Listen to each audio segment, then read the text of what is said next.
আজ রাধা অষ্টমী, তো বিকেলবেলা বেরিয়ে পড়লাম সোনারপুরের ইস্কন মন্দিরের উদ্দেশ্যে রাধাকৃষ্ণের দর্শন করতে। তোমরা নিশ্চয়ই ভাবছো সোনারপুরে ইস্কন মন্দিরটা আবার কোথায়। হ্যাঁ বন্ধুরা, আমাদের সোনারপুরেও রয়েছে ইস্কন মন্দির, তোমরা হয়তো অনেকেই জানো না। তো চলো সেখানে নিয়ে যাই। আজ বিকেলেই আমি আর তনি দুজনে সাজুগুজু করে বেরিয়ে পড়েছি। এখন যাচ্ছি ঘাসিয়ারা ফেলে আড়াপাচার দিকে। আমরা আড়াপাচ হয়েই ঢুকবো ইস্কন মন্দিরের উদ্দেশ্যে।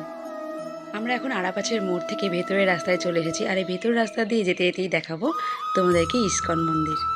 ওই যে দেখো দূরে দেখা যাচ্ছে ইস্কন মন্দির, এখনও তৈরির কাজ চলছে।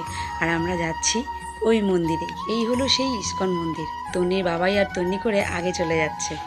মন্দিরের ভেতরে প্রবেশ করেই প্রথমে দর্শন করে নিয়েছি শ্রী রাধা কৃষ্ণের। আর তন্নিকে দেখো, তন্নি এখানে এসেও খেলা শুরু করে দিয়েছে। আর ও একটা সঙ্গীও খুঁজে পেয়েছে, এই যে পুচকু একটা বাচ্চা। চাইলে এখানে এসে রাধাকৃষ্ণের দর্শন করতে পারো। তো আজকে মিনি ব্লগটা তোমাদের কেমন লাগলো অবশ্যই কমেন্ট করে জানিও।